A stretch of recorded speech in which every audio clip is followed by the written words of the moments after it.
The Secrets of Technology is brought to you by the StarQuest Production Network and is made possible by our many generous patrons. If you'd like to support the podcast, please visit sqpn.com/give.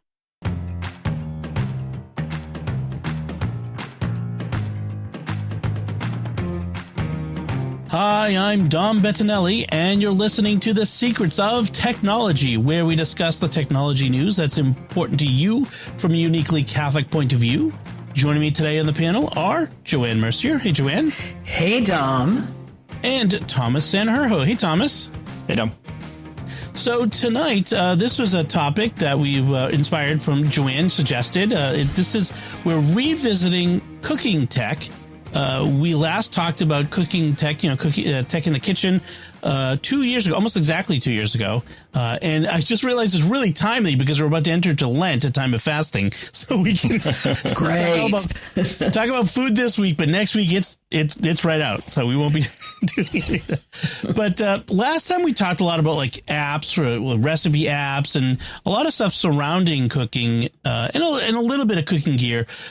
But this time we really want to dig into some of the cooking gadgets and small appliances that really, we could use, and of all kinds of, from slightly low end tech to high end tech.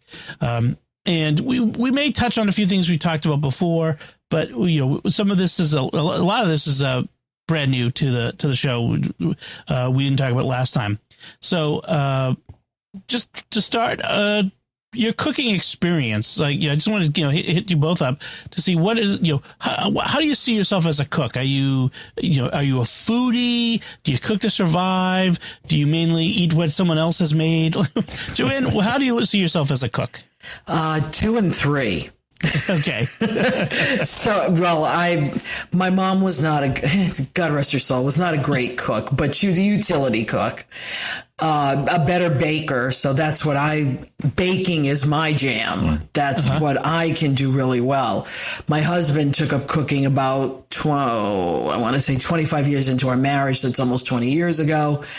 And he's a little bit better than I am because he's willing to experiment. Whereas I'm one of those people, give me a recipe, I can follow the recipe, and that's how it works. That's a baker's mentality right there. Yeah, it is. Exactly. Yep. Bakers, you don't measure with your heart, you measure with a scale. Exactly. And I love to eat. So as my girlish figure will attest. Yeah. I like to say that cooking isn't like, the regular cooking is art. Baking is science. Very much so. Thomas, how about you? What do you see yourself as on the cooking scale? I don't do much on my own, but that's mostly because there's just so many people involved in my kitchen. And I've always enjoyed cooking and really enjoyed like watching cooking shows.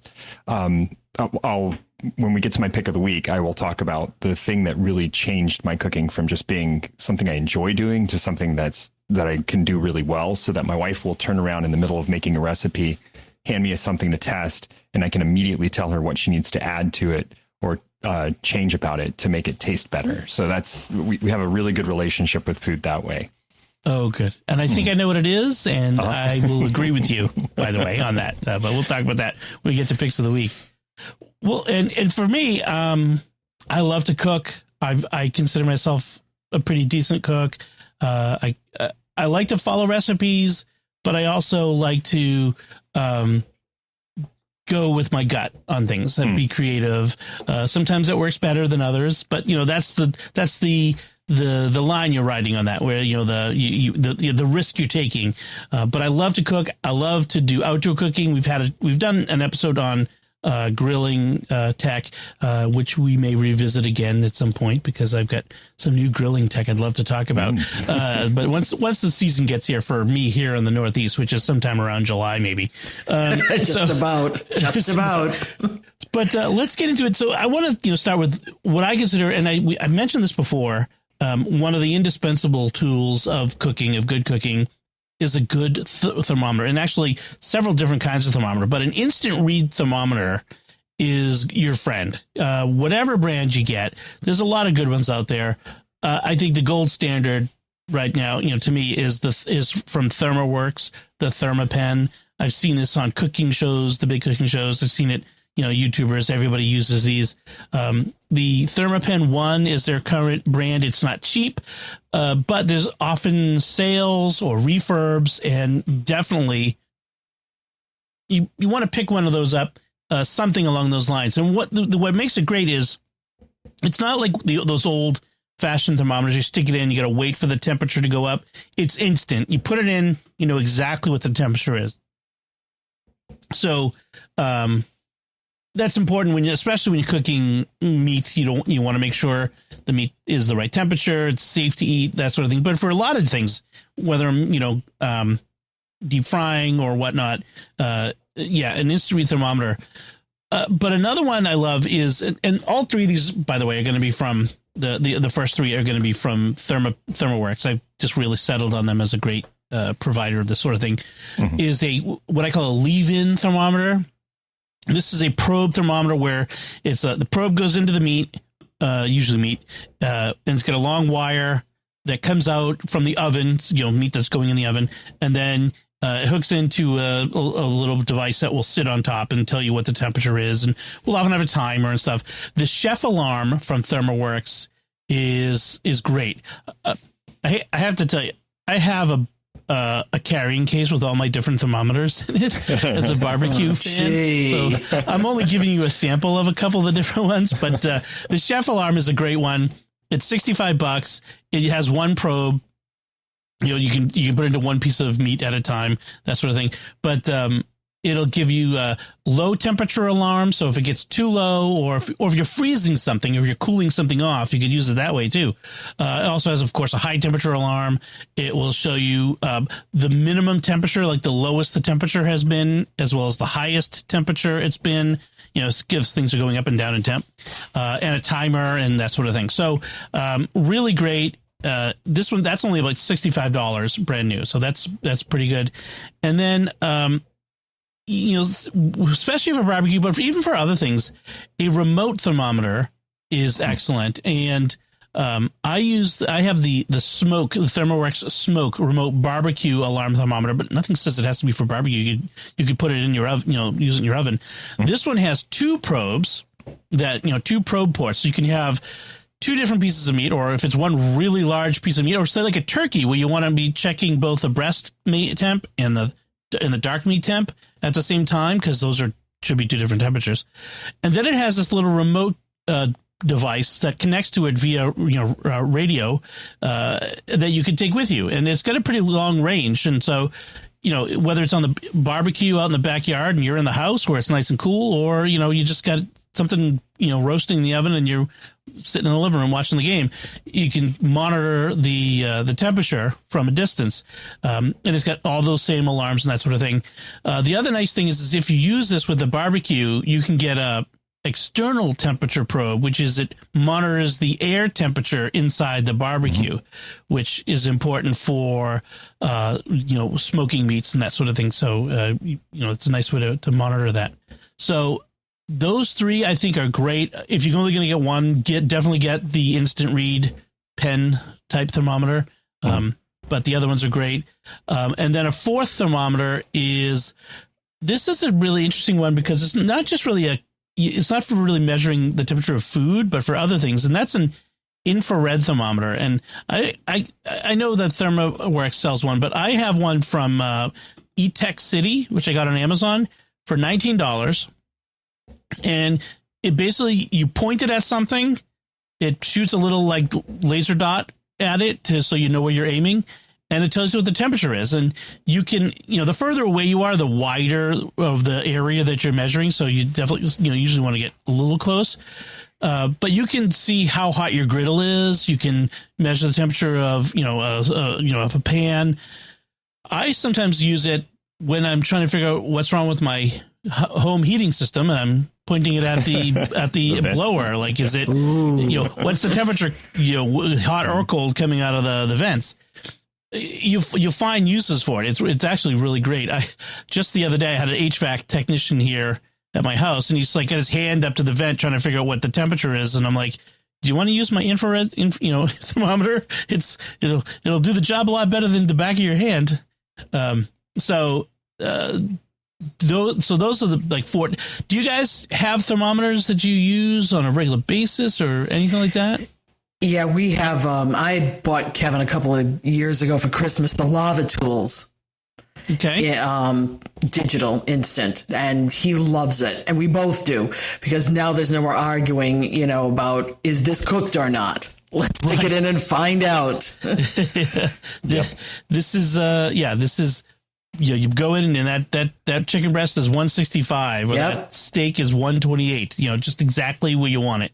Yeah, and it was pretty. It's reasonable. About I think it's 45 now on Amazon, so that's pretty reasonable. That's a good price. I mean, you want to get, the ThermoWorks, the ThermoPen is expensive. It's durable. It's waterproof. It's all those things. But you don't necessarily need to spend a lot of money. You can get a really good Javelin. Like the Lava Tools Javelin, the Pro is $43. They have one for $22 now. I mean, that's good enough. Apparently Thomas, how about you?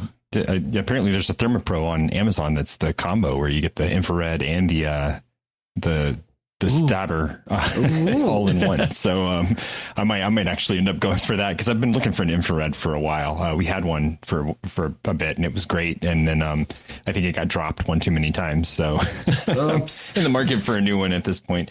We actually have the 4-probe ThermoPro smoker one because we were having problem with our smoker where the external thermometer on the actual drum barrel wasn't performing properly, so it would get stuck. It wouldn't say what temperature it was. So we actually got the 4-probe to be able to keep the temp inside the smoker going well, and have ended up using it for all sorts of other stuff. We end up using it in the oven almost every time we take out meat. That we are testing the meat to make sure that it's whatever temp we want, and it's just so much more a reliable way to cook meat too than ending up relying on time, especially if your oven behaves at all differently than what the cookbook says.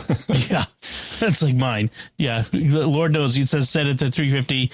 Who knows? It's not 350 when I right. But I'm using exactly. it. It's 320, 315. So we got a lot of other things. So I want to kind of move on to some of the other things we want to mention. I want to mention sous vide cookers. Sous vide is a French phrase, so it sounds very shishi. It's the company I use, Nova, they call it a precision cooker, and basically what it is, it's a hot water bath. You take your food, you put it in a bag, and you want it to be in a bag so that the water will surround it and touch it through the bag surface. You're not boiling your food. You're actually just, what happens is because water is a great energy battery. So the water heats up, and the cooker, the sous vide cooker, keeps the water at a constant temperature. Mm-hmm. And so, just for example, if I have a steak, I want my steak to be 128, perfectly medium rare when I cook it. I put it in the vacuum seal bag. We'll talk about that in a second. And then I drop it in the water. I set the sous vide to 125, and it takes it all the way up, and it will hold it there. And it will hold it at 125 forever. Mm-hmm. Now, the food, the longer the meat is in there, the more it will tenderize till eventually it becomes inedible. There's only so long you can actually do this. You can't do it indefinitely, but you could. It's certainly much more forgiving than other direct heat methods. And then when you're ready, you take it out, and it doesn't look great. It hasn't seared, doesn't have the touch of, the direct heat on it. So then you just take it and you throw it in a hot pan for a couple of minutes, get the searing marks, the char on it a little bit, and then you're done. And it looks perfectly done on the inside because you're only getting that rapid heat for a very short period of time on the outside. But it's not just for meat. You can do all kinds of stuff in there. You could do corn on the cob. You could do, the classic British puddings. The sort of cake in a bag that's boiled. You could do all kinds of anything that needs that heat of that could be in a bag in water would be great. So they have several different kinds. unless you're someone who's going to use it a lot, you don't need to get a really expensive one. I have the middle range one. It has it's Bluetooth, so the Innova Precision Cooker 3. But most people probably get away with the Precision Cooker Mini, which is much less expensive. But the Precision Cooker 3, they all have from Innova, all have Wi-Fi connections, and an app, so you can control it remotely from an app, and it will alert you with timings and stuff like that. So that's really good. I think the biggest difference is how quickly it heats the water. That you put the food in. So, and the amount of water that you can use to right. And the amount of water you use is the limitation for how much food can be cooked at once. So, if you need to cook more food, you need more water. Yeah. It's really great for vegetables. Yep. And meats obviously is the best for meats, as long as you combine it with some other form of heat. But then it's really good for vegetables also. And can be really great at sealing in the flavors, the natural flavors of vegetables. So like if you cook green beans with it, oh my gosh, they end up tasting really good. Right. Because when you boil or even steam vegetables, you're washing away a lot of the flavors and even nutrients. Whereas with this, the water doesn't actually touch the vegetable. It cooks in its own liquid, its own moisture, and it stays locked in, which is great. And then, that's actually great. Fish is another one. Anything that needs to be gently cooked, and that fish can be gently cooked in that as well. And one of the great things too is you could prepare it ahead of time, freeze the food in the bag, throw it in the freezer, take it out, defrost it, and then throw it right in. And if you have, and this goes right with my next item on the list. If you have a piece of fish, you could put some lemon slices and some dill or something, and then vacuum seal it, and then freeze it like that, and then take it out and cook it from that. And it cooks right in the bag with it. And you can put a little butter in the bag with it, the whole thing. And that's the other thing is a vacuum sealer. And I've had many different brands of vacuum sealers over the years. And my most recent brand is I picked up the one from Innova. Because vacuum sealing and sous vide go together, and vacuum sealers are great because I have a big family. I shop at Costco. I buy big bulk of food, and I want to portion it into dinner portions, and so I bring it home in the family size packs of meat, and then I separate them and vacuum seal those and put them in the freezer, and they last forever in the freezer. They have little. They come with rolls of this special bag material, and what you do is you cut it to length, you seal one end, you put the food in, you put it the other end in the sealer, and it sucks the air out and then seals it shut, and that should make the food last without freezer burn in your freezer for a lot longer. But I've had Food Saver brand. What was the name of I forget what the last one I had was. But this one, I'm trying out the Innova brand. It's a little less expensive than other vacuum sealers I've had. But all of them had their failings in different ways. Cleaning them is the hardest thing, because especially when you're dealing with raw meat, getting them clean is very important. And that's always been an issue with the different ones. Joanne, you have a vacuum sealer that you wanted to mention too, right? Right, because I'm just starting to look into this, because we have a freezer, stand-up freezer, as well as the one with our refrigerator. And for a long time, I've been using different sealing methods. And I noticed that one of my pastor bosses was using one of these constantly, but I'm not sure I want to jump into it at the price of what I just saw the other one was. So when I was looking at different ones for today, I found this Inkbird vacuum sealer, which is they say is good for beginners. So since I'm a beginner at this and I want to try it, I figured this would be probably a good value. It's under $60. Yeah. And yes, it's probably going to last me a year, but at least if I like it and it works for us, then then I can invest a little bit better. But I think this is the way we're going to have to do it, given the prices of things nowadays. If we can seal and freeze and keep things on hand, for later on, buy it when it's a good price and then, use it as you go. I think this is the way we need to go now. I would also suggest to people, don't worry about the bells and whistles. Don't worry about the accessories and gadgets that attach to it. Like, you can seal mason jars and all this. You're probably not going to do that.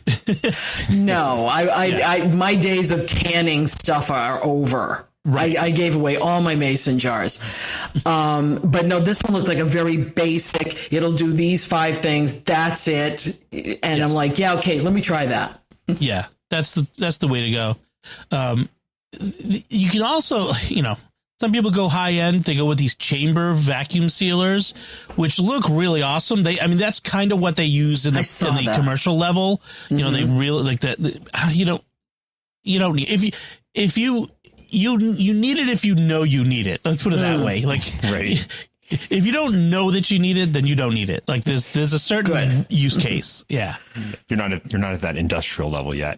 Yes. No. Not a chef or a restaurant. If you are, then you need that. So moving on, this is something, as Alton Brown says, the only unitasker you have in your kitchen. The one thing that everyone should have is a multi-purpose fire extinguisher. Yep. A working fire extinguisher, which you check every year. Once a year, you look at it and make sure it's still pressurized and still going to work when you need it, and that everybody in the house knows where it is. That's another important thing. Is a fire extinguisher does you no good when you're running around and there's a fire and you're like, where did we put the fire extinguisher? You got to know where it is. So a fire extinguisher, and make sure you get the right kind that is for, all the different kinds of, like the one we're going to put in the show notes, the Kid multi-purpose. It's for all the different kinds of fires, including grease fires and, Class A, which is trash, wood, and paper. Class B, which is flammable liquids and gases. And Class C is electrical. You want a fire extinguisher that does everything. And that's what this one we're going to list does.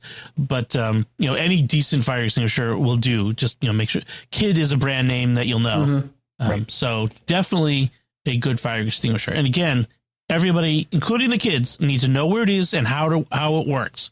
That's important. So, however, we had one of those for a while and didn't realize that it ran out. Yes. Right. So a couple of years ago, I started looking at fire extinguishers again and saw this instead. It's an emergency fire blanket. Now, every once in a while, you see these on TV. And of course, as seen on TV, people are skeptic. But this company is Prepared Hero. And I like them because they are, folks who actually do this for a living, like fire. They're firemen. Yeah, firemen, exactly. And I think for older people, it's easier to try to here's a packet, you take it out, you unfurl it, and you throw it at the fire. Right. I think a lot of us older folks would probably get that a little bit better than, okay, where's the nozzle? How do I pull the thing? What do I do with this?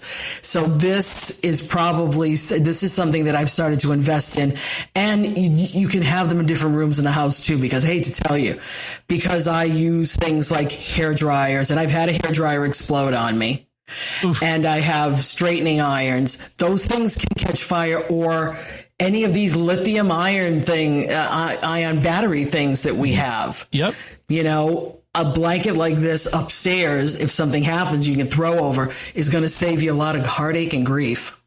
So it's made from a non-flammable material, and it's the idea is you throw it on top of the fire and it smothers it, takes away the oxygen from it and smothers it, and it puts it out. And I've seen videos of people talking about, my 11-year-old used this to save our house, right? Sort of thing. Like, even a kid can do it. So what it looks like, it's a bag. It's nice and red. It's got a nice place to hang it, like a hole for a hook. You hang it somewhere visible in your kitchen. It's got these tabs at the bottom, and all you do is just run up and pull the tabs. The blanket will come out, and you throw it over on top of whatever is on fire, Right. and it'll And put they it out. and they say it's reusable. Yes. Yep. I don't know how many times you could reuse it, but and then do you get it back in the bag? That's my only question now. You have to refold it into the bag, or how does that maybe, work? Maybe. It's pretty stiff material though, so folding it back up into the bag really isn't hard. Yeah, it should be okay. Yeah. Yeah. But they say it'll do any fire: kitchen fire, indoor fire, camping fire, grill fire, car fire, electrical fires. So, I think that's a great 1-2 punch of. I mean, the technology in this, it's not electronic technology.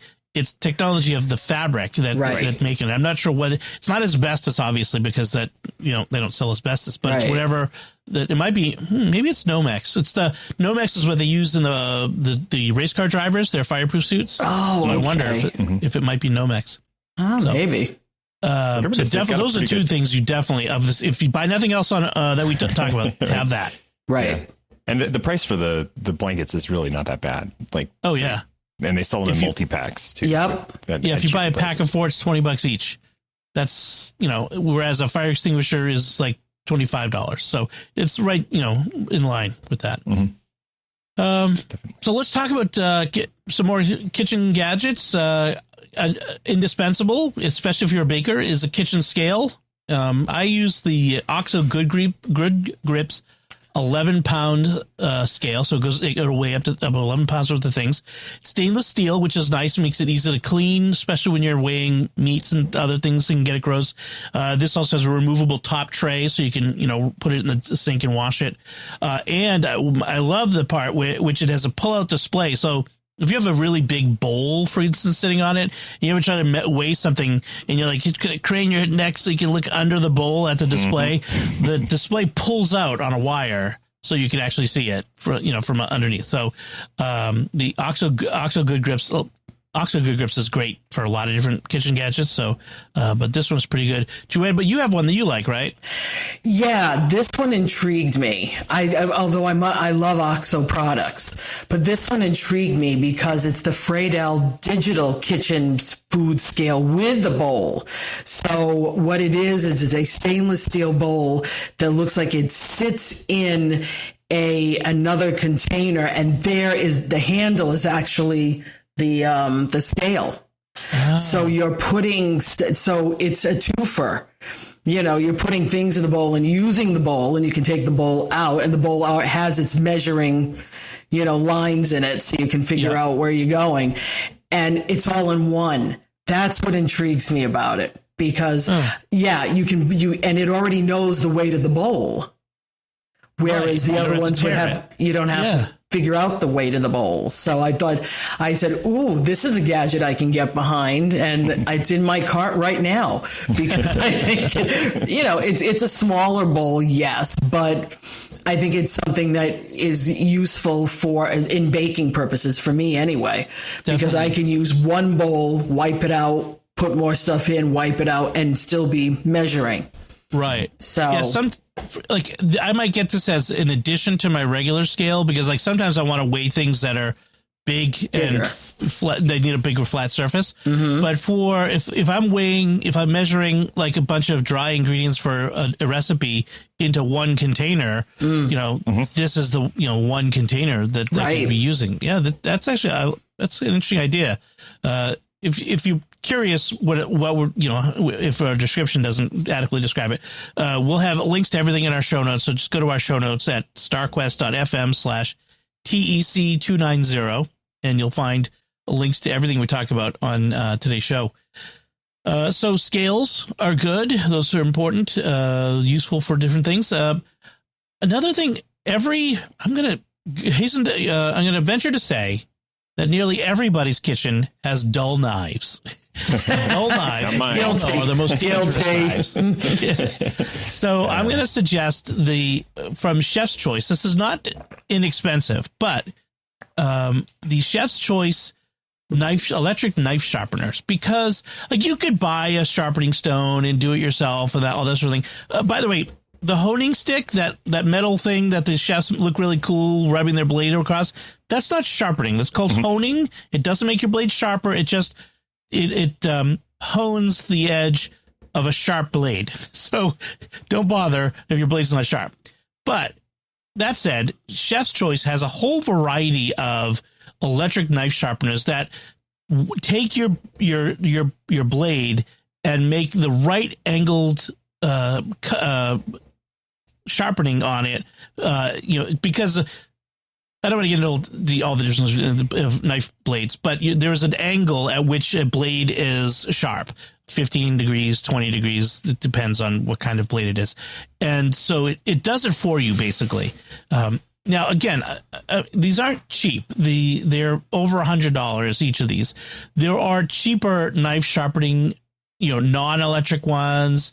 There are cheaper electric ones, but these are really good ones. They have, the Model 312 Ultra Hone knife sharpener is $90. You can't really go bad for that for most people. That's a really good, decent price. I forget exactly which one I have, which model, but I have a Chef's Choice myself. So, definitely a knife sharpener is probably a good idea. This looks like the next Christmas present for the husband because we've had a terrible time trying to get our knives sharpened. We used to have a place where we would take them. Now they want you to put them in an envelope and send them somewhere. Oh, gosh. Which we're not happy with. So this might be it. Yeah, exactly. And how long are you going to have them? So exactly. This looks like a good choice. Good. Yeah. It's funny. See, there's me on the other end who goes down to Harbor Freight and gets the $11 3-sided honing stone, the diamond grit stones, and just uses that. And they work great if you once you learn what you're doing with them. They're really pretty straightforward. It's just getting to that point where you're what good at it. Yeah, Exactly. Get a scout who's gotten their knife merit badge, their totem chip. You have them sharpen it for you because they will have learned how. But the one I've got is the Chef's Choice 15 Trizor Edge Select. It was $140. This was a splurge we bought like 8 years ago. But because I was tired of having all my knives be dull and trying to cut things. And even then I have to remember why is this not cutting through things? Oh, right. It's time to sharpen the knives again. Right. So, but yeah, good knife sharpener. So this next one is kind of, I think I made this a pick of the week before, and it's kind of funny. You see a lot of tech people have these. It's the Ember mug, and it's kind of silly. I get it. It's a electronic coffee mug or tea mug or hot chocolate, whatever you like, that it keeps your coffee or tea or whatever at a particular temperature, your preferred temperature, for a long period of time. And you don't need something with it. It has an app and you set it. And honestly, I haven't opened the app for this in ages. And to change the temperature, it's the temperature I like, and that's what it does what it does. And so it's got a battery in it, it recharges. It's different from like the little hot plate warmers that you put on your desk that you put a regular mug on, because what those do is more, they're kind of like cooking your coffee more, whereas this one is just keeping it warm. I'm not sure. There's a definite difference. I mean, I'm a coffee lover, so but I'm not like a coffee snob. I drink Keurig coffee every day. I mean, I'm not like a specially sourced beans sort of guy. I can taste the. Hey, now there's nothing wrong with specially sourced beans. Okay. Oh no. I agree, but it's wasted on me because I can't taste the difference.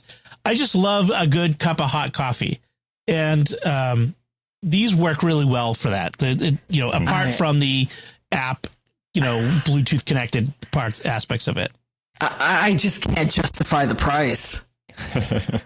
That's Here's a question for you though, Joanne. Do you take your coffee with cream or anything like that in it? I'm a tea drinker.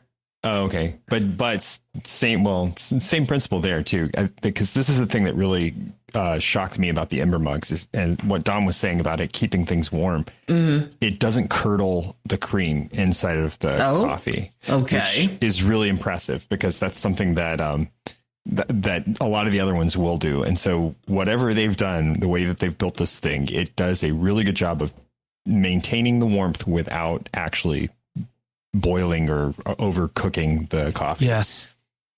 Yeah, but the price. It is expensive. there is no doubt. So the Ember Mug 2, which is you can get it in the 14-ounce size, is what is it now? It's $150. Oh, that's more than it was the last time I bought one. So they have gone up. Yeah, and there's Apple Find My in it now. Well, that's seriously. Well, okay, the $150 one. Let me be clear. That's the different colors are different prices. Okay. They do sell like a red one in a 14-ounce size for $130. There's a 10-ounce size for $109. So depending on how big I like a big cup of coffee. They do have travel mugs, and maybe travel mug might be a better idea for some people. They have an Ember travel mug too. It's $200, but it does come with Find My, which is, you know, I've known people for whom having Find My was worth the price of admission. Let's put it that way. Yeah, I'm not saying $200 is not a lot of money. It is. I wouldn't buy it at $200. I'm not going to buy a travel mug. No, but the idea. I mean, I could stick an air tag on the bottom of the darn thing and be a lot better off. You know, off a Dunkin' Donuts travel mug. No, but you know, the idea of having that temperature control. It's not so much that it stays the same temperature. It doesn't get cold. Like. I don't like, I know some people, they throw the coffee back like it's a shot. I like to drink my coffee over a period of time, and it drives me crazy when my coffee gets cold before I'm done with it. So, yeah. If you have a Costco membership. This one is it's sort of a device. Oh, really? If you have a Costco membership, there's like, you can get a better deal on them there. Oh yeah. That's right. They do have them. Well, I have no Costco's in Rhode Island. They won't come here. So yeah, the closest one is the one that's 10 minutes from my house. From the closest one to Joanne is the one that's 10 minutes from my house. Oh gosh! Lucky. Wow. Yeah. Yeah. So speaking of Costco, speaking of coffee, this is a bit of a tangent. The coffee harvest this year had a problem, so the price of coffee is going up. Oh. So I've been going to every time I've gone to Costco over the past few weeks. They've had Keurig cups on sale.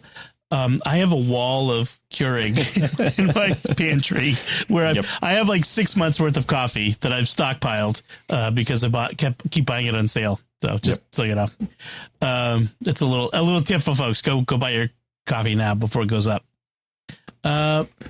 So I'm not a huge wine drinker, but I do know something about wine. And one of the cool ideas is, there's certain wines that should be drank at different temperatures, room temperature or colder.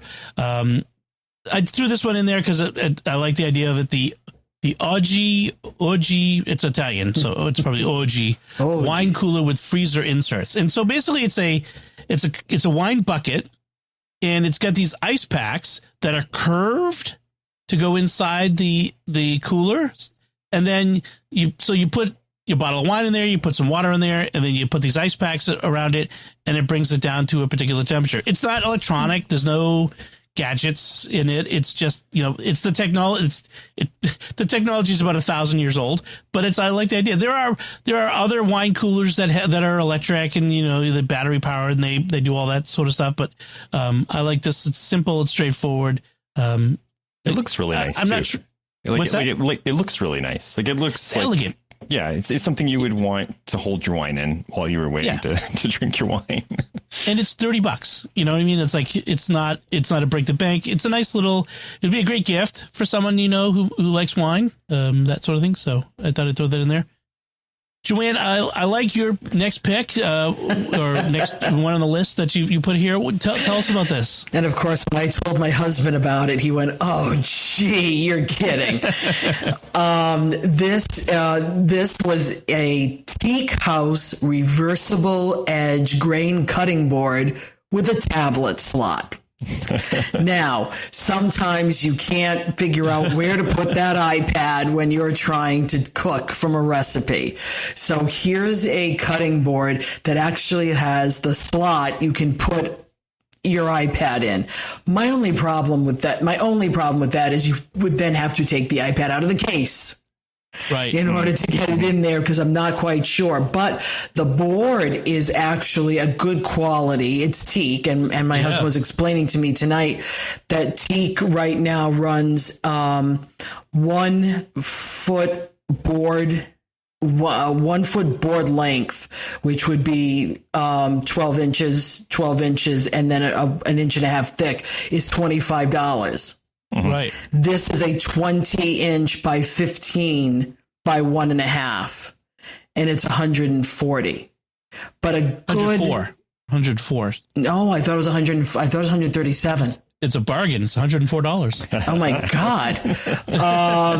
Whoa, I missed that one. But the thing about cutting boards is a couple of things. One, this one does reverse so that you have that edge for all of that lovely juice that comes out of your chicken or your turkey or your meat.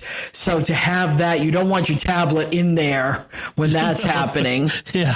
So if you need it, you can flip it over. The other thing about cutting boards, if you get a good one, it will last you a long time as long as you oil it. Yeah. So they have to be oiled with a food grade oil. Yeah, with a food grade oil. So we've got a bamboo one that we've had for ages, and I'd say at least 30 years, and it's still good because we've oiled it. So if you're going to invest in a good cutting board and you really want to put that tablet in there, then this is the one for you. See, now that's an interesting idea. I'm not sure. I did something a little different, and that's the next thing I want on the list is I have the this was a previous pick of the week. From 12 South, the Hoverbar Duo flexible arm. And I have this is you can either mount it from above, like on the bottom of a cabinet. You can clamp it to the edge of like a table or a kitchen island, or you can just have it stand, and that's what we have is a stand. And you can put your phone or your iPad in this. It's a clamp, and it holds onto it, and it keeps it up above things out of the mess. So kind of nice to keep it out of things. So I have one in my office. So it is the second screen because I use my iPad on it. Oh, so it's the second screen, and I love it. Ever since you made that a suggestion, I bought one. I said yes. It's really great. It holds it where you want it. It's sturdy. Yeah, it's sturdy, and it's not gonna tip over. And that's a big thing. It's balanced well, so it's not going to fall over and fall into your cake or whatever it is you're making. That's my fear. Is it falls into like the cake, like the pancake batter or something. Yep. So we actually have more on our list, but we're going kind of long here, so I want to kind of wrap it up and save the rest of this for our next time when we come back. Right. Maybe we should do like a small appliances discussion, and because a lot of what we've got left here are more in the small appliances line of things. I apologize if we didn't get to something you really want to talk about, unless you want to bring it up right now if there's something you really must talk about. Let's do small kitchen appliances next time. I think that's a great idea. Okay, good. We'll put it on the list. We'll come back to this. I won't wait as long. Won't wait 2 years to do that. Maybe in a couple of months we'll come back and do small kitchen appliances because I got plenty of that to talk about. I want to get, just as a preview, one of those ice makers that make the ice like from Sonic, the little crunchable ice pellet thingies. Yep. My wife won't let me get it. She said, we do not have room on the counters for it. That's the problem with it. They work really well though. My mother-in-law has one, and it lives at her house, so it's not that big a deal. But it comes and visits every once in a while. Well, I will say that one thing on this that's left on the list I am getting. So the next time we do it, I will let you know if it actually works. All right. Excellent. Before we move on, I do want to take a moment to thank our patrons to make it possible for us to create the secrets of technology, including Maria D., Candace V., Amelia S., Ryan K., and David B. Their generous donations at sqpn.com/give make it possible for us to continue the secrets of technology and all the shows at StarQuest. And you can join them by visiting sqpn.com/give. So I got one additional story to mention tonight. This recording is it's probably too late if you don't know already, because by the time the show is out, it will be the day. But Amazon is about to close the loophole that many people have been using to download and back up their ebooks that they get, their Kindle books. On February 26th, Amazon will remove the download and transfer via USB option from its website. Now, if you happen to get this before they've done that, you can go in and download all your books. I recommend that you do it. Download them all. The other thing they've done already is they've changed the language on their site. When you buy, quote unquote, the ebook, what it says now is you are purchasing a license to this book. You're not buying the book. And I really dislike that. I dislike the idea that I'm spending, nearly as much for the ebook as I am for the paperback would be, or sometimes the same. But I'm only buying a license that you could change the terms, revoke my license at any point, take the book back, and I have no recourse because I don't have a backup. And I can only ever read that book on a device that I've purchased from Amazon. And that license only exists as long as you're also paying the membership for Amazon. Yes, an Amazon customer. Okay, where do you find this? Because I have a lot in Kindle right now. I need to get out. So I'll put a link in the show notes to an article from PC Mag. But the short form is you go to Amazon, you go under you go to your account area on Amazon. And there should be something that says, I want to get the exact language, content and devices, I think is content library. Okay. So it's in the center. When you scroll down a bit, under digital content and devices, content library. And that will take you to an area where it has a bunch of different things that, depending on what you've purchased from over the years.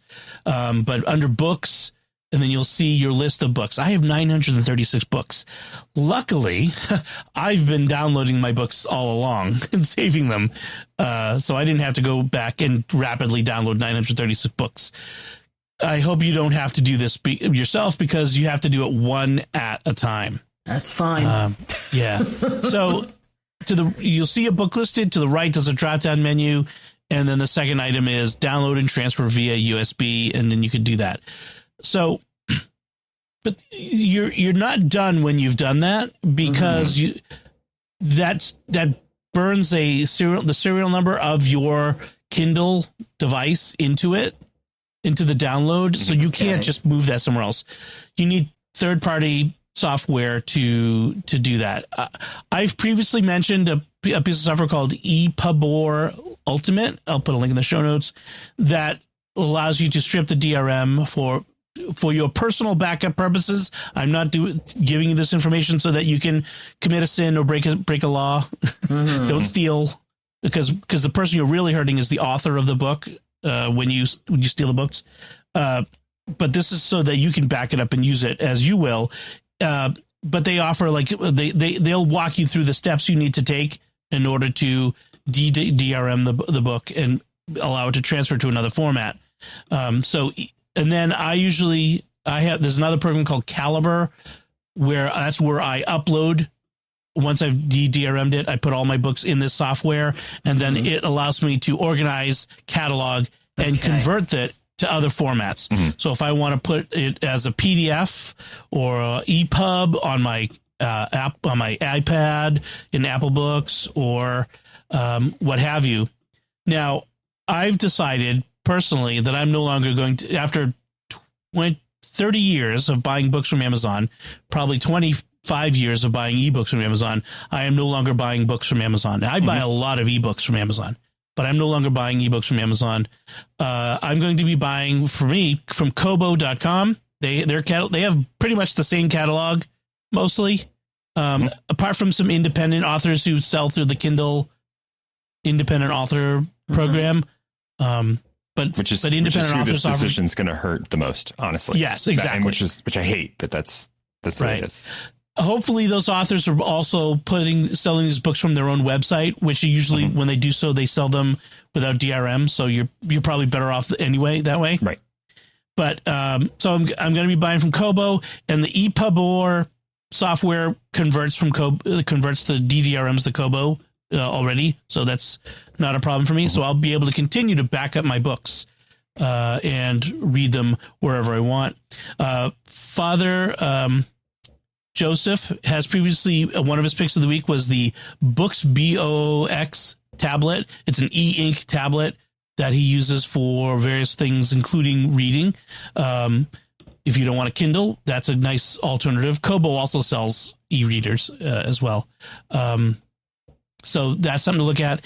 And then there's another piece of software called Libation, which also DDRMs audiobooks from Audible. So it connects up to your Audible and allows you to back them up as well. So what do you guys think? I mean, is this... I'm downloading as we're speaking. You have no idea. Yeah. That's there are other options too, besides the USBs. So if you know how to send your book via email, Calibre allows you to do that. There are ways to use that emailing. So like if you would mail the book to your Kindle, you can do it through Calibre to have a backup copy. So I would recommend that if you're more programmatically minded and want to do that. I'm going to test it out after tomorrow to see how, after the 26th, to see how it goes, and I'll report to see back. if they've closed out as well. See if they closed out. I'm intrigued because that's a really big loophole to leave open if not. So we'll see how that goes. Now I have something called Cortex, and that's what I've been using to read some of these other forms, because I have a problem with Adobe. Adobe will not let me change my my ownership. It has one of my old email accounts, and I can't get rid of it. So this is for PDFs. Yes, but it's not PDFs. It takes the actual EPUB, or I don't know if it's EPUB or whatever that other whatever Adobe uses as a reader. And it's this allows me to read it. So in its original format. So I'm wondering if I can do the same thing with the Kindle. Yeah, that would be interesting. I will let you know. I'll try it. Yeah. I mean, a lot of the things, Amazon has been having this war with the people trying to liberate their books for a long time, trying to do different things to prevent you from breaking the DRM, including embedding serial numbers and your account number in it, and so that it can't track it, and so they can track it and that sort of thing. And then the very clever people who hack such things have found their ways through over the years, but it's getting harder and harder. They're really closing a lot of those loopholes. I just hate the fact that if it came down to it, I would buy the paperback, cut the binding off, and scan it if I wanted to, because I really prefer to read ebooks on e-ink. It's just I'm more likely to have the book with me in that case and read it when I have time to read, as opposed to if I've got to have a physical book in my hand. Right. It's just the way my life has evolved. And in my work, we don't have a lot of the Catholic stuff Okay. Yeah. In e-form, especially ritual books. So yes, I know somebody who's hacking off the bindings and and putting them through into PDF form because it's the best thing for us to be able to work with scripts and stuff like that. I tell you, so Jimmy Akin has been very, open about the fact that he has a learning disability. He has dyslexia.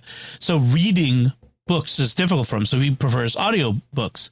So once in a while, we run into a book that he wants to use as research for a mysterious world that is only available in paper. So, sometimes what we'll do is we'll take the book to Kinko's or, one of the print shops. They have a machine that will just chop off the binding, and then I scan it in my sheet fed scanner, and it OCRs it, and I send it to him as a PDF, and that's his book, his version of the book, and he uses the audio to read it. But that's something I would start doing if I had to, because I do not like this world where we are not allowed to own our books. And someone else could take them away or change them. That's the other thing, is they can change the text, on the Kindle, which they have done in the past. They've usually done it to fix typos and things, but Lord knows they could go through and change 1984 to not be, to change the words of it. Who knows? I did test the Kobo download. I actually bought George Orwell's 1984 from Kobo for 49 cents, which is for 49 cents. And I ran it through there, and it worked just fine. That feels like an important first book to have in this situation. Yes, I think it felt very symbolic. Yes. So, folks, don't wait. Move quick. Get it. Take care of it. All right. So, Joanne, you wanted us to talk about this next headline. The story from Tom's Guide. It says the headline is, "I was really excited about the iPhone 16e, but not anymore. And here's why I won't be upgrading." Yes. And the whole thing is that this, if you and I are together, we're talking about Apple products. Sorry, Thomas. Sorry. We just do that. But it's the tale of, there was a good entry level iPhone known as the SE. And now it's become the 16E. The price has been raised. And is it, and is it really going to be that entry level, continue to be that entry level product? And I'm seeing so many mixed reviews on whether or not this is going to be a good thing or a bad thing in the long run. The way I look at this is, this is not a phone for the regular iPhone users, because it doesn't even come out in September with the rest of the phones. This is just sort of it's the phone with at the low end, whatever the low end is. But Apple put itself in this pickle where they've got to go to Apple Intelligence, right away, and everything has to be Apple Intelligence. And if they came out with a new phone today that couldn't run all of this generative AI stuff that they shoved into the phones, that would be a big scandal. They could have come out with a phone at the same price point, but it wouldn't have been able to. It wouldn't have the current the technology to do the things that they wanted to do.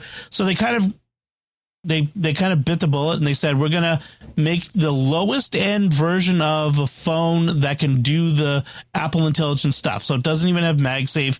It has Qi charging. It doesn't have the dynamic island. Big deal. I mean, dynamic island is fine. It's not, but if my phone didn't have it, I wouldn't be the end of the world. But there's a lot of things that, it doesn't have, but a lot of things it does have. It has pretty much the brand new chip. It's not as good as the iPhone 16 nothing. I don't know what we call that. Yeah, the regular iPhone 16. Yeah, it doesn't have, the camera's not quite as good. It's good. It's not quite as good. All the things are not as good. The one thing that's new is that it has Apple's first iteration of their own homegrown cellular modem. Yeah, they have it. They're not buying the one from Qualcomm anymore, at least for this phone, and that makes sense because it's a brand new vital component. They're not going to put it in their flagship phone that they released in September and have it go bad on the grand stage and ruin their business. They're going to put it in a phone that sells a few million, and that'll be that. Yeah. So, I think it's a good first level phone. I think it's a good phone for kids. The SE, but now I'm not so sure if parents are going to want to spend the extra change to get this as a first, phone for their children. But this is flagship price. Yeah, it is actually. Everybody else, this is their flagship price. And you could get a Pixel. You could get other Android phones for. You could get a 15 with a few more things. I mean, sure, they put the action button on the SE. Yeah. But it's a notch and not the dynamic island. Yeah. And so after having the dynamic island now for a while, I'm like, boy, this really does work well. I like the integration, what it can do. Yeah. And I'm like, I don't know about this. Because I like to know about all these phones because people come and ask me, what should I get? So my question is, how do you use your phone? My husband uses a phone for two things, phone calls and unfortunately texts, because people like to text him. Other than that, he could care less. I would probably tell him to get an E. Okay. Sure. When he's going to, he still has a 12. All right. But, for other people, it's like, he doesn't care about the camera either. This is an upgrade. This would be a big upgrade for him. Right. And that's kind of who this is aimed at. People who don't upgrade their phones every couple of years, people who wait forever to upgrade their phone until their old phone is dead and dying and held together with duct tape, like some people I know. If you're a parent looking to get an iPhone for your kid, like it has to be an iPhone, get a used iPhone. There are plenty of decent used iPhones that are less expensive, that'll last for a couple of years. They don't have all the brand new bells and whistles, but your kid doesn't need bells and whistles. Right. They should be happy and grateful that they have anything. That's true. You're getting them a phone so that you can communicate with them, not so that they can impress their friends. Right. When they have their own money, they can go buy. Right. Frankly, that's what it comes down to. What happens in my house is I get a new phone, my phone gets passed down. That's really what happens.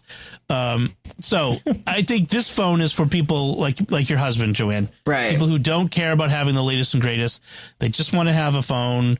They to replace their 5, 6, 7-year-old phone. Yeah, I think that's what it's going to end up being, because if other folks come to me, I'd be saying, get a 15 or get a 14 on Amazon. Yeah. This is an upgrade year for me, so I'm preparing myself for the 17 this fall. Looking forward to that. And I like my 16. I've had it now for a few months, and I really like it. Yeah, I have a little bit of FOMO on some of the 16 features, but not too much. The camera button. Yeah.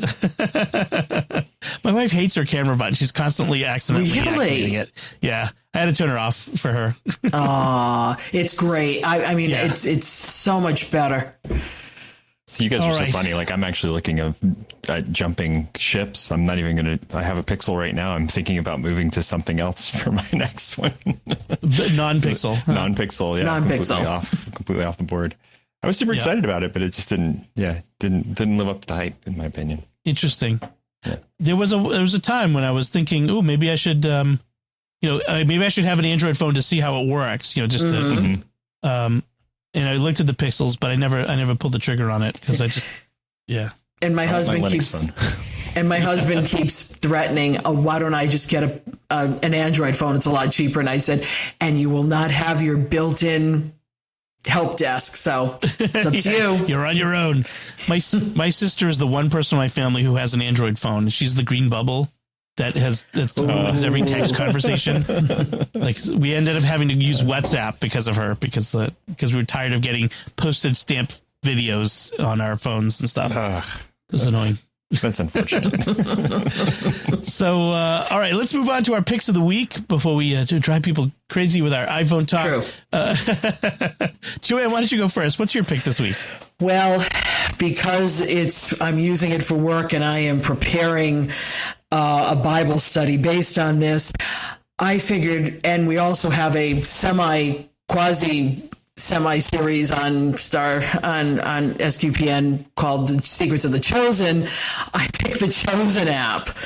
It's timely. We're going into Lent. The thing about the Chosen app is that you can view, they have promised that no matter what else happens as far as their funding, because they've just struck a deal with Amazon Prime, and that is going to be where they're going to stream it live now commercially. This app is going to always be free. This app is going to have eventually all 7 seasons of The Chosen. And they promise that they will keep this as a free entity. So if you are looking for something to enhance your Lenten journey this year, and you want to see The Chosen is a series that helps to try to bring scripture alive for us modern day people who are looking at scripture from after it's happened. Okay. Right. So it's not, this is not verbatim Bible, lines. However, everything Jesus, he changes his tone every time he quotes scripture. Every time he says the actual words of Jesus, I hear him change his tone, which is really interesting. Right. But it puts these stories into a human framework. So it gives you some backstory. He is maybe the main antagonist, but it's not centered around him as much as it's centered around the people around him. The chosen. Right. That we are the chosen. Jesus is the main character, is the protagonist of the story, but the people around him are as important to the story that they're telling, how they react to him. I like to think of it as it makes it approachable for people, for 21st century people in the American and European context, especially. The characters, the way they relate to each other, the way they talk to each other is modern, but it's still faithful to the story as it was told. I like to compare it to, medieval art, paintings of biblical stories. The people were in medieval clothes and usually in a medieval setting, European setting, but they were telling that story. And it's, I mean, they are wearing period clothing, but the way the people relate to each other is much more modern in a sense. Right. That's the difference between that and the paintings. But also the app not only just has the episodes, it has a lot of the backstage stuff. So there's the extras. And then it also has for every season, the 3 main contributors, the Jewish rabbi, the evangelical minister, and the Catholic priest have a discussion with the creator, Dallas Jenkins, on every single episode. So every one of those episodes is also in the app. And of course, they have their merchandise and they want you to support the cause because they've got 3 more seasons. Well, after 5 is coming up now in theaters, but then they'll have 2 more seasons to go. And they want to fund it so that they can finish the project as they started it, which was all groundswell. Crowdsourced. Yeah, it was crowdsourced. Wait till you see the prequel series. Just kidding. Well, and the next one they're planning on doing is based, on the Acts of the Apostles. So they're going to continue. They're going to go down that road. So interesting. Spoilers, he dies at the end, but he rises. Yes, but he rises, so we're good. Excellent. So the chosen apps, there are Google, there's Android, there's Apple apps. You can get it on your Apple TV, you can get it on your Roku. They have apps for all the different devices. Yeah, so definitely check it. And it's free, like you said, it's free. It is free. And if you haven't seen it, what are you waiting for? I know I was hesitant at first. Me too.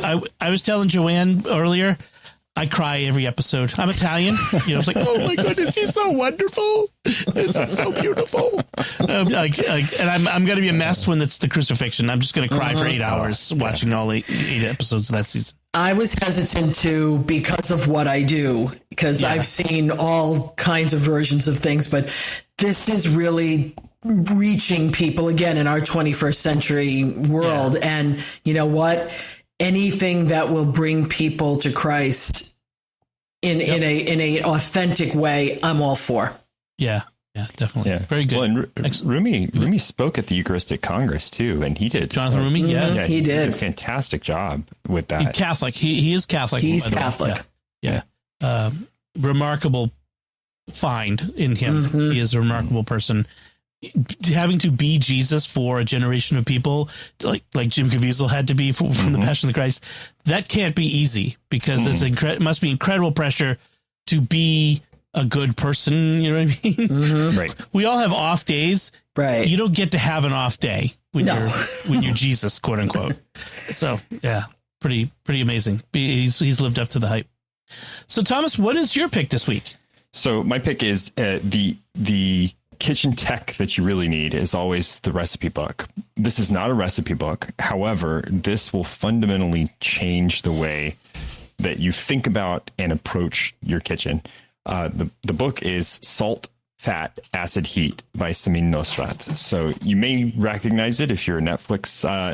Dom's holding up his copy of it. My copy. Jeez. I had it right here next to me. So you may know it from Netflix. There was a TV show that they presented. Samin Which is Nosrat's excellent. in it. It's great. Check it out. I really feel like the cookbook is a necessary part of any chef's. Any person who wants to cook in their kitchen and know what they're doing, it just does such a great job of breaking down the fundamentals of cooking to the point where you feel like you can take a recipe. Like I can read recipes now and know what is being done, and I can look at the recipe and make a substitution on the fly and be confident in that substitution that it's actually going to work. Which. Right. Before this, it was, I was poking at stuff and trying things and just kind of randomly doing things. Now I can actually do it and know what I'm doing and give a reason for it, which is, to me, that's just phenomenal. That's how I like cooking, is that kind of exploration like that. It's the why. You understand why things are the way they are, why things work when you cook.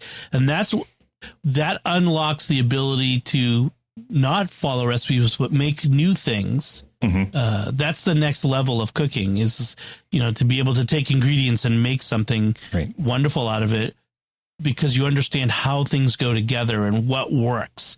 I was doing that the other night. What was I making?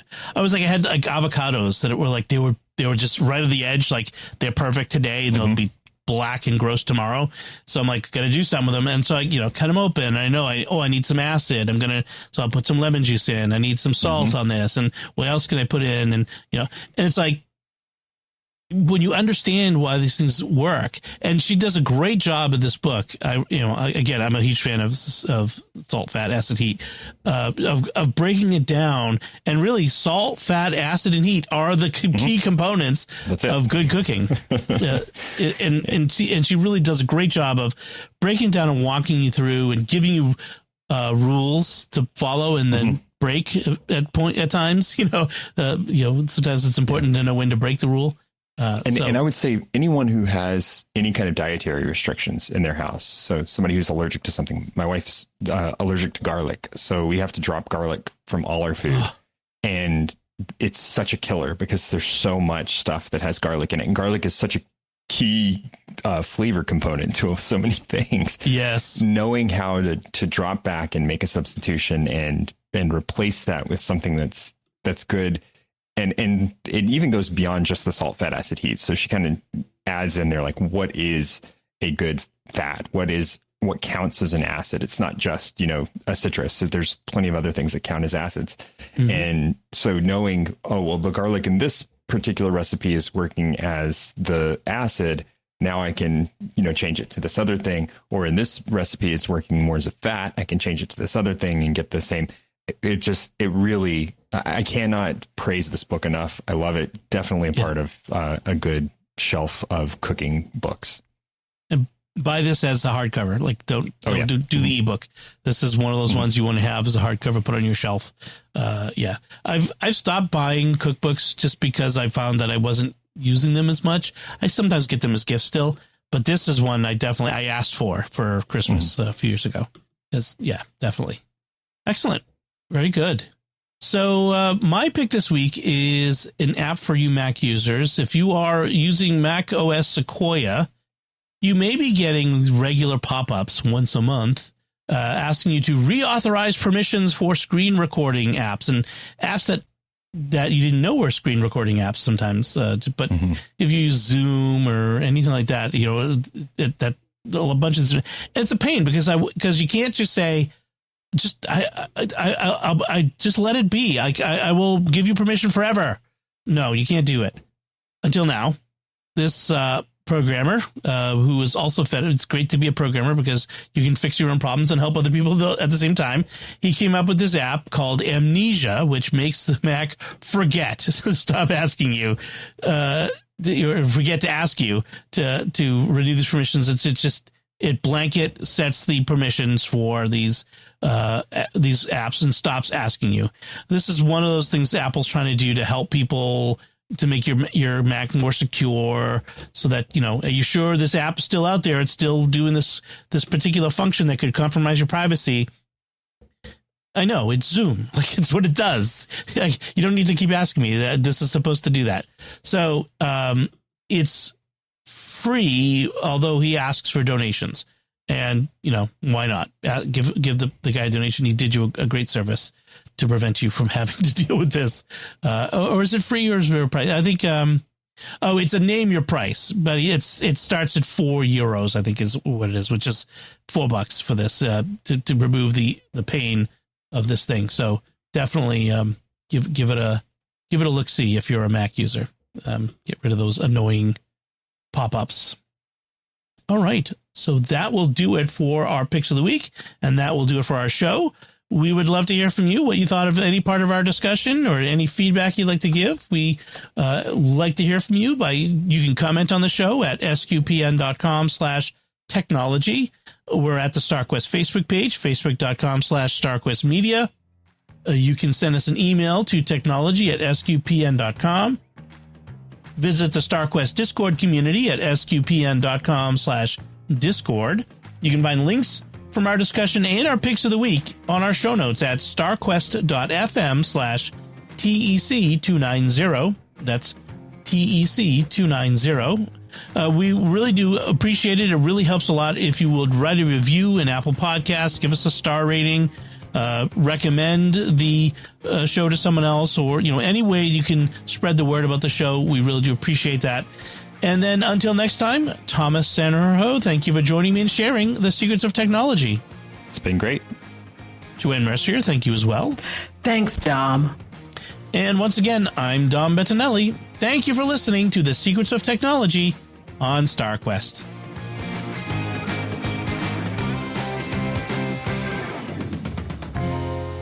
Here's another show on the StarQuest network you're sure to enjoy. Let's Science. Find the show wherever fine podcasts are found or at sqpn.com/science.